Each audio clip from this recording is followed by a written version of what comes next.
them back and to get Israel back, the country that we love so much. We have to. It's very biased, very aggressive by the police. They're treating us as... Russian President Putin travels to North Korea today. The dictatorship... Forces in Rafah, and it could wrap up operations in this...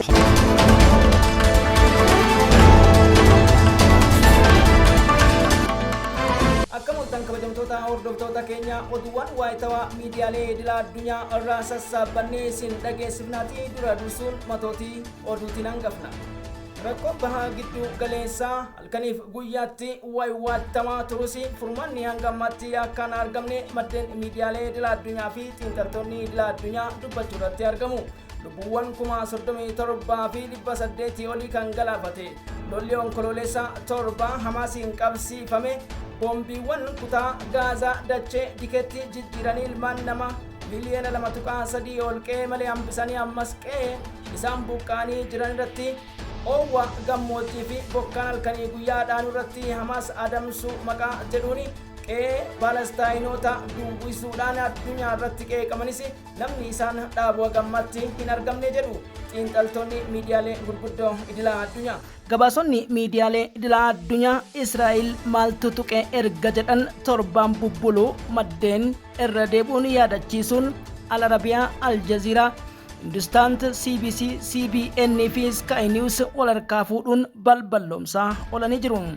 Torban kana loltoota komaandoo 8 kophatti ajjeefamuu keessahu komaandoowwan muraasa Israa'el qabachuun wal qabsiise Benjamin Netanyahuun kaabneewwan ministeerota bittinneessuun fotoqiinsi siyaasaa guddaan har'a isa saaxiluu xiinxaltoonni miidiyaalee idil addunyaa dhihaa Yerusaalemitti hiriirri firiin cirracha darbatan lafa bu'uuf carraa hin arganne ummataan dhoo'e hanga mana isaa cabsuudhaa fi sagalee dhageessisu sin barbaannuuf rakkoo guddaa ilaalcha ofittummaa akka qabus keessattuu ilma Yahudoota hara galfii malee bara baraan loltuu dirree taasee ibiddaan waxala jechuu fi abbaa irrummaa keetii nu gahe yoo jedhan taateewwan har'a keessummeeffamanii yaalee kanaan kan dhagayan xiinxaltoonni idil addunyaa tokko biiftuun Benjamin Netanyahu golgolooyte fakkaatti jechuun miidiyaaleen kan jedhani namichi of malee gurra dhala namaa hin qabu akkasumas duula dirree waraana dargaggoota biyyattii yookiin Yahudota seera dirqamsiisuu paarlamaa irratti mirkaneessuu isaatiin wal qabsiisee maddi mormii tokko kana yoo ta'u lammaffaan lolli Gaazaa goolabbii dhabuun guyyoota 256 aduu har'aatti furmaata dhabuu fi qondaaltonni ijoo waraanaa kanneen Israa'eloonni jalatan gurguddoon lameen aangoo gadi dhiisu General Aidan Kootii fi akkasumas Bentigaas yoo ta'an mormii haaraa akka har'atti dhoo'e kanaaf siyaasa yeroo Israa'elii dhiheenyaan kan hordofan xiinxaltoonni garaagarummaan qondaaltota Netanyahu jidduutti kan uumame ta'uu fi lammiileen mormii torbaniif turu akka labsatan taasise jedhan. General Gad Aidan Kootii fi Bentigaas hirkattummaa uummata irratti kufuu mudachuun aangoo saffisa gadi lakkisuu fi namichi isaan malee diktaatarummaa ta'uudha miidiyaaleen irra dubbachuutti jiru. Out of Lebanon, where Hezbollah has released a video of what it says is undetected drone footage of sensitive military sites in Israel. As it's destroyed half of the Hamas fighting forces. Benjamin Netanyahu wanga filannoo gahuutti aangoo gadiin dhiisu sababni isaas jedhan xiinxaltoonni 64 sagalee wayyabaa paarlamaa keessaa qabaachuuf tolatti waan gadhiisuun fakkaatan jechuunis xiinxaluun haleellaaf shororkaa humnoota Hamaasiif Hizbollaa irraa nurratti qiyaafamu haara galfachuu kan dandeenyu yoo Benjamin Netanyahuun nurraa bu'ee qofa jechuun mormii isaanii itti fufanii jiru. Yeroo uummanni mormii itti fufee jirutti qondaaltonni Yoav Galantiif akkasumas Daani'eel Hagarisii fi kanneen dirree lolaadha kutaawwan West Bankiif akkasumas ba'a Yerusaalem irratti haleellaa xiyyaara raawwachaa ooluun lubbuuwwan qulqulluu 20 olii ajjeesuu fi kanneen hedduu ta'an madeessuu ilaalchisuun itti gaafatamaan mirga namoomaa damee komishinii mootummoota gamtoomanii Volker Turkiin gabaasaniitiin jiru. akka Mr. Volker Turk jedhanitti guyyoota 256 keessatti lammiileen Palestine Israa'eliin ajjeefaman 37,372 kanneen qaamaa hir'atanii miidhaa guddaarra jiran 85,482 akkasumas kanneen humna waraanaatiin dirqisiifamanii achi buuteen dhabamee butaman 9,500 ol akka ta'an sadarkaa yaaddoo kana ilmaan namaa duguuggaa fi qaamni dirqisiiseetiin lola kana dhaabsisu dhabamuun baay'ee nagaddisiisa jechuun koomishiniin kun dubbatee jiran. Tarkaanfiin Hamaas onkoloolessa 7 fudhateen asitti mootummaan Muusaa durseetiin quba qaba jechuun raadiyoon Kaan jedhamu kan Israa'el saaxileen akka raadiyoon Kaan jedhu dokumeentarii argateen Israa'el dursiteetiin 7 kana jechuun fulbaana 19,2022 jalqaba irratti akka Hamaas tarkaanfii Israa'el irratti fudhachuu deemu hunda quba qabdi jechuudhaan kan hiriirri tokko dho'e. Akkasumas warri maatiin isaanii jalaa uggurameef ilmaan isaanii dhabanii fi haleellaa isaaniitiin jalaa du'ee Hamaas ifa taasise Benjamin Netanyahuun hatattamaan akka bu'an jedhan. Dokumentariin kun mootummaa Muusaa kan galaana jalatti illee odeeffannoo fi iccitiin basaasa jalaan baaneef addunyaa irratti beekamu akkamiin dhokate gaaffii jedhuuf raadiyoon Kaan akka baasetti dhimmicha kana karaa lamaan xiinxaltoonni ilaalutti jiru. Tokkoffaa tuffii Hamaas yookiin humnoonni Hamaas sadarkaa kana hin gaan kan jedhuu fi irree jabina isaaniitiif irree qabaachuu isaanii ofittiin boonuu isaaniiti. Lammaffaa ammoo duraan iyyuu hanga Hamaas sababa wahii balleesseetiin dachii Filisxeemota keessattuu bakka furtuu seensa meeshaa waraanaa taate kanarra daangaa Raafaatii fi akkasumas Gaazaa West Bank dabalatee dabarsaniitiin dachii Israa'eelota taasisuun Filisxeemin irraa ari'achuudhaaf karoora akka qaban Ameerikaa wajjin mijeessan kan jedhanis xiinxaltoonni lafa kaa'utti jiru.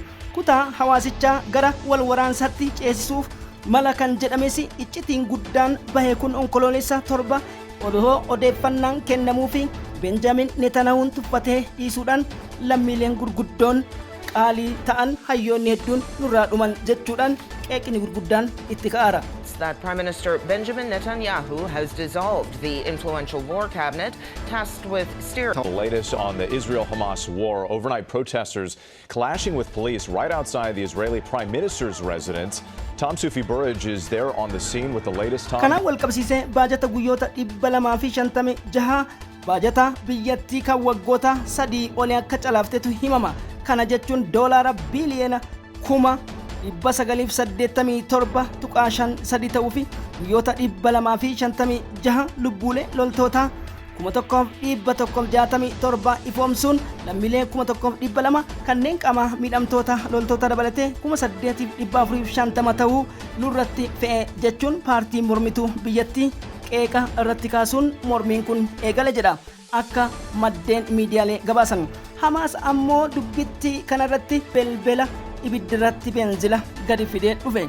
Birgeediyaal Qasaarraa dubbii himaan Abu Ubeydan akka jedhanitti ragaa qabatama loltoota Israa'el 4,327 lubbuun darbuu reeffi dhoksaan awwaalames numa bira jira jedheetiin galgala kana ibiddarratti beenzilicha firfirsee Netanyahuun fuulli dukkana rooba gannaa fakkaate jedhan. Akka gabaasni RT fi akkasumas Independent Bloomberg jedhanitti kana qofa osoo hin tahin naannicha dabalataa irratti walumaa galatti tarkaanfiiwwan gurguddaa fudhannuun iddoowwan gurguddaa isaan haleelan ummata nagayaatiin alatti loltoonni keenya ammas 160 ol akka jiranii fi akkasumas hidhannoowwan keenya guutuu kan ittiin fayyadamne ta'uu fi fakkeessii fi propagandaan Israa'elitti fayyadamtu har'a hiriira dho'ee kanaaf isaan taasise jechuufi Israa'el kan baddu lammiilee ishiitiin akkasumas cubbuu isheen dalagduufi gochi iseen Ameerikaa wajjin dalagdu yeroo gabaabduu keessatti lammima isheetiin galaanni isii nyaachuu jira jechuudhaan kan xiinxalaniiti turan. Dubbii himaa fi itti gaafatamaan damee siyaasaa Ismaa'il Haniyyeeti ture. Haa ta'uutii dhimma walii galtee kana irrattis hanga ammatti Ameerikaan dhimma kana laaffisuu filattee jirti jechuudhaan nuti yeroo kamiyyuu balballi keenya banaadha hangasitti ammoo tarkaanfii keenya cimsinee itti fufna jechuu maddeen gabaasan. Iran's ballistic missile program has been under UN Security Council sanctions since 2006. and unveiled is its first domestically produced hypersonic ballistic. Humni teekinooloojii IRG dhaabbii loltoota meeshaawwan lafoo waraanaa sadarkaa sibiila yabbuu qolannaa oomishuuf muuxannoof gahumsaa Israa'elii caaluuf hojiitti seenuu warra masaanuu riba dhowwuun beekame. Iraan kaleessa faataa 3 hypersonic humna misaa'ilota sadarkaa lamaan Israa'el irraa ol guddattee bowwoon achirraa kaate Netanyahu waan manatti dhaante fakkaatti jedhu akkuma hiriira irratti bulchaa boolla meetiraa 20 seentee dhokattu jechuun nama ofii arrabsaa oolan jedha. Miidiyaaleen addunyaa irraa akka gabaasni qaqqabetti.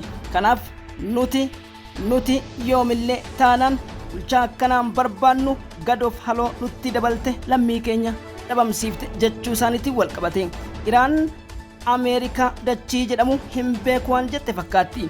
Raashiyaa, Chaayinaa, Kooriyaa, Paakistaan darbee ammoo Beelaarusiif Tarkifaa jetteetiin dhadhaadatti jedhan. Kanaan wal qabsiiseetiin haalli dhaabbii meeshaa waraanaa sibiila uffatuu fi taankileen ammayyaa isin oomishuu qopho'ite kun addunyaa yaachisuudha kan gabaasee Al Jazeera Wiho Hindustan akkasumas TRT fi TASS miidiyaadha. Russian President Putin travels to North Korea today.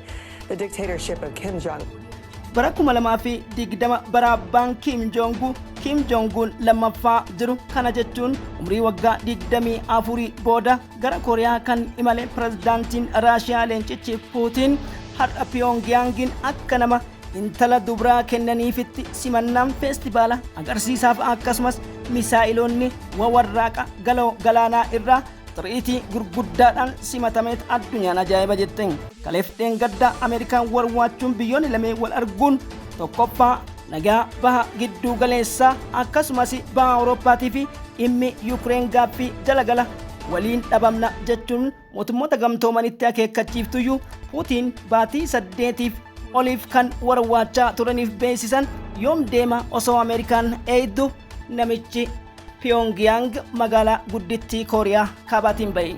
Kooriyaan kaabaa kana qofa osoo hin ta'in dhufiinsa Puutiidhaa akka waan abbaan isaanii dhufetti haleellaa gurguddaa cabbii rooba rasaasaa Kooriyaa kibbaarratti akka roomsite miidiyaaleen gabaasutti jiru. Paartiin Kooministii biyyatti simannaa pirezidaantii Raashiyaa Vilaadimeer Puutiin taasisen haala waliigaltee shaakalaa akkasumas nagaa naannichaatii fi dhimmoota gurguddoo irratti akka waliin mari'achuu jiran kan gabaase miidiyaa biyyoolessaa Kooriyaa kaabaa wabeeffachuun Al Jazeera, BBC fi CTN dha. Sasa qophii caayaa news miidiyaalee idil addunyaarraa gulaallee har'aaf kana fakkaata. Egaa qophii itti aanuu fi akkasumas oduuwwan waayitawaa yeroo isaanii eeggatanii dhiyaatan kanneen dhageeffamuu qabu gulaallee isin biraan geenna. Ammasitti turtii gaarii isin jenna. Walii qoqqooduun sheer gochuun waan ifiitu waan ifiiti. CTN caayaa news teekinooloojii guddisa.